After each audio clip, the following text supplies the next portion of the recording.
Vamshi part.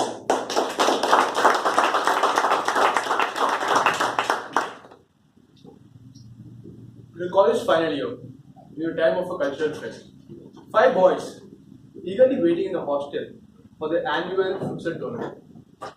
The futsal tournament was special because it's organized in the basketball court. There were overnight matches. There were music and lights and people and girls around. So naturally, we wanted to go and show off our skills. The boys were preparing in the room. They were drinking and preparing. The match was scheduled at 1 a.m. in the night. Now, futsal is different because, firstly, the field is smaller than the regular field. Alright? And it's all about these moves, like.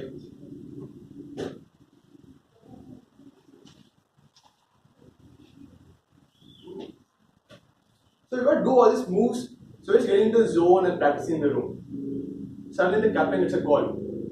Organizer says, the other team haven't shown up. Your match is forfeited.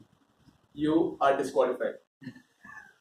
Dejected, the boys decided to put the ball down and pick the ball up. It was only later that they realized and they found out. Organizer had actually said, the other team has just shown up. Your match is next. Come fast or you will be disqualified. So, contest chair, fellow Toastmasters and dear guests. Very good afternoon to you all. What I just told you was a true story. I was not the captain that day. So what happened was, captain was drunk and he had perceived or misinterpreted the information in a different way, and which resulted in the outcome, the present outcome, which was getting him to play the game.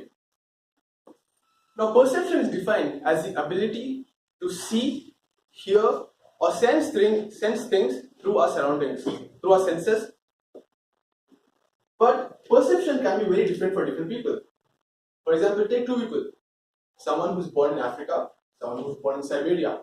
The meaning of cold and hot will be very different for both of them. You cannot equate the measure of hotness or coldness for both of them. The incident that we just saw was where one person misinterpreted the information and that led to a different outcome. Now what happens if you take two people with completely different perspectives and put them in the same situation? So this happened to us a couple of years back. We went to Windmills Craftworks in Whitefields. You must have heard of it. It's a great place. Me and my friend Ron had been there to have a couple of years. Now, normally the place is beautiful, it's wonderful. I'm a regular there. Like great food, great beer, great service. But on that particular day, something was amiss. The food was cold, beer was flat, and service pathetic. We were mad, we got pissed off. We wanted to complain to the manager. The Indian in me wanted to ramp out and or complain on my first world problems. I was like, call the manager right now. And the manager came. This is what you serve us. Look at the food, it's cold. There is no cheese in my cheeseburger. The beer is not cold. You know who am I? I will give bad rating on Zomato. But my friend, he kept his calm. He didn't do any of this. He didn't let me also do this. And he said to the waiter pleasantly, like, can I please speak to your manager? It's not a complaint. I just want to have a conversation with him. The manager shows up. Now my friend says, sir, good evening. It's a wonderful establishment you have here. Lovely atmosphere. I love the place. I'm going to recommend this place to all my friends back in Dubai. But if you may, a few points of improvement. Like the service was kind of bad. The food was kind of cold. The beer was flat. You might want to work on this. Apart from this, restaurant is wonderful. I'm going to recommend it to everyone. Looking forward to further visits. The manager was happy with the excellent positive evaluation. Feedback. And guess what? He gave us 2 free beers.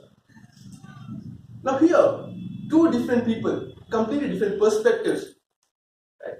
And depending on one person's perspective or his view, we got a completely different outcome, which was 2 free beers.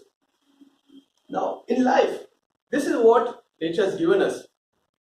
Perspective is different from different people. Our own biases, emotions, or experiences cause us a bias in which we view things. No thing is similar to two people. Now, what have I spoken about? It's all about conscious choice. What about the subconscious? The choices which are not under our control. Can we control that using perspective? Well, science says we can, and it's called the placebo. Anyone heard of it? Yes. So placebo effect is that where a blank pill, which is a sugar pill, is administered to the patient. The patient is under the impression that he is undergoing active treatment. And guess what? His body heals. His body starts producing the biochemicals required and then he starts healing. We see positive, measurable health response. What's happening here? Nature intended us to be this way. So a slight change in perspective, you can actually create and alter your body chemistry. Does that mean we live in an anime? Now for the uninitiated, anime does not mean cartoon. Anime does not mean animated film. It is an adaptation of Japanese comic manga into animated movies. Right? Now, in anime, what happens is the main character, every time he's in a bind, he goes like this. So, for those of you who don't know anime, I'll show this. This is Goku. Woo! Alright? Every time what happens when he's in a bind, he goes like this. He screams and more. And suddenly he evolves. So he's all cool.